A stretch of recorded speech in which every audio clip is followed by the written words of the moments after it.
காட்டில் ஜாக்கும் ஜில்லுன்ற காகமும் வசிச்சுட்டு வந்தாங்க. அந்த இரண்டு காகங்களும் இப்படி பேசிக்கிட்டாங்க. ஜாக் காகமே, நீங்க யாரை கேட்டு வயல்ல மிளகாய் போட்டீங்க? என்னால வயல்லாம் இறங்கி வேலை செய்ய முடியாது. எனக்கு கையெல்லாம் எரியும். இந்த மிளகாயோட வாடை போட்டாலே எனக்கு ரொம்ப எரியும். நீங்க தான் ஏதாவது ஒரு யோசனை பண்ணணும். சரி ஜில், இந்த சோனா முட்டா குருவியை நம்ம தோட்டத்தில் வேலைக்கு வச்சுப்போம். அந்த சோனா முட்டா குருவி கிட்ட ஏமாத்திடுவோம். நம்ம பாதி பங்கு தரோம் சொல்லிட்டு அந்த முட்டாள் குருவியை ஏமாத்திடுவோம் அப்படின்னு சொல்லிட்டு இந்த ஜாக்கும் ஜில்லுன்ற காகமும் பேசிக்கிட்டாங்க. பின்பு சோனாவின் வீட்டை தேடி இந்த ஜாக்கும் ஜில்லுன்ற காகமும் சென்றாங்க. இந்த சோனா முட்டாள் பறவையை ஏமாற்றி நம்ம வயலில் வேலைக்கு சேர்த்துக்கலாம் அப்படின்னு சொல்லிட்டு இந்த இரண்டு காகங்களும் திட்டம் தீட்டினாங்க. அதன்படியே சோனாவின் வீட்டுக்கு சென்றாங்க இந்த இரண்டு காகங்களும்.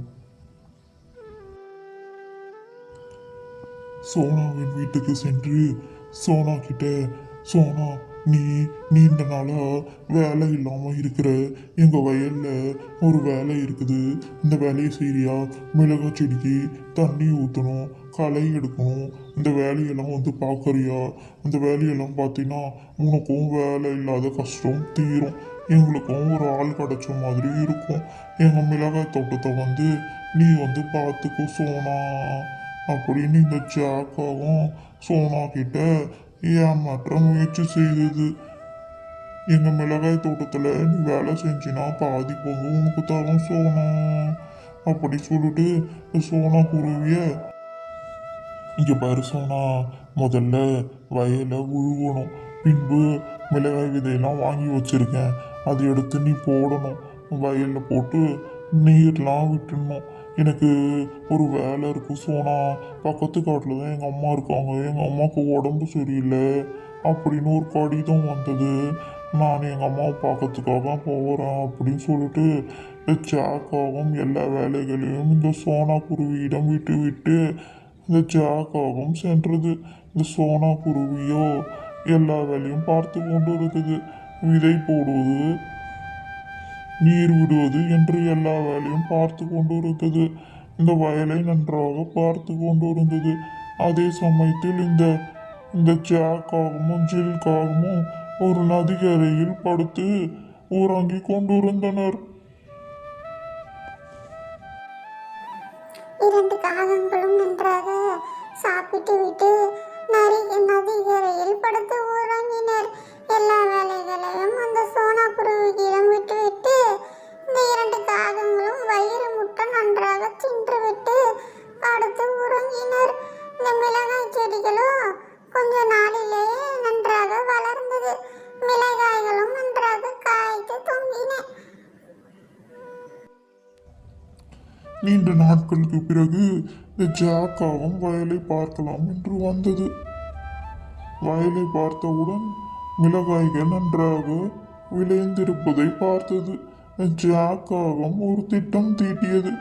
மிளகாய்களை அறுவடை செய்து சந்தையில் கொடுத்து விட வேண்டும் என்று இந்த சோனாவுக்கு தெரியாமல் மிளகாய்களை அறுவடை செய்து நம் சந்தையில் விற்று விடுவோம், அதற்கு பங்கு எல்லாம் நாம் தர வேண்டும் அப்படின்னு சொல்லிட்டு இந்த இரண்டு காகங்களும் பேசிக்கொண்டன. நாம் அதிகாலையிலே சென்று அந்த மிளகாய்களை அறுவடை செய்யலாம் ஜில் அப்படின்னு சொல்லிட்டு இந்த இரண்டு காகங்களும் பேசிக்கிட்டன. இந்த முட்டாள் பறவையை ஏமாற்றி நாம் எல்லா லாபத்தையும் நாமளே எடுத்துக்கொள்ளலாம், அப்பொழுதுதான் நம்மளுக்கு சந்தோஷமாக இருக்கும், நம்மளுக்கு அப்போதான் அதிகமான லாபமும் கிடைக்கும் அப்படின்னு சொல்லிட்டு இந்த இரண்டு காகங்களும் பேசிட்டாங்க. மறுநாள் இந்த மிளகாய் தோட்டத்திற்கு சென்று அறுவடை செய்யலாம் என்று பார்த்தாங்க. அப்பொழுது அங்கே வந்து ஒரு கழுகு ஒன்று வந்தது. காகங்களே, நீங்கள் இப்படி திருட்டுத்தனமாக அறுவடை பண்ணுறது எனக்கு தெரியும், நீங்கள் பண்ணுற அறுவடையில் எனக்கும் பங்கு கொடுங்க அப்படி சொல்லிட்டு கழுகு கேட்டுட்டு இருந்தது. கழுகாரு, என்ன சொல்கிறீங்க?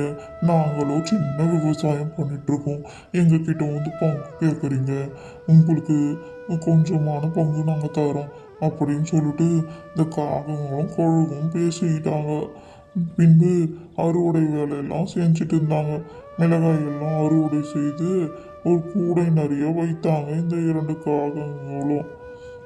இந்த கழுகாரு வேற இந்த பங்குக்கு வேற வந்துடுச்சு. நம்ம என்ன பண்ணுறது, இந்த கழுகுக்கு கொஞ்சம் பங்கு கொடுத்தோம் அப்படின்னு சொல்லிட்டு இந்த காகங்கள் பேசிட்டு இருந்தாங்க. சோனா, உனக்கு ஒன்று தெரியுமா? நீ நீண்ட நாளாக ஒரு மிளகாய் தோட்டத்தில் வேலை பார்த்து வருகிற. இந்த காகங்களுக்கு சொந்தமான மிளகாய் தோட்டத்தில் நீ வேலை செஞ்சு கஷ்டப்பட்டு விவசாயத்தை செஞ்ச. ஆனால் அந்த காகங்களும் அறுவடை செய்துட்டு இருந்தாங்க. நான் இப்போ தான் பார்த்துட்டு வந்தேன் சோனா.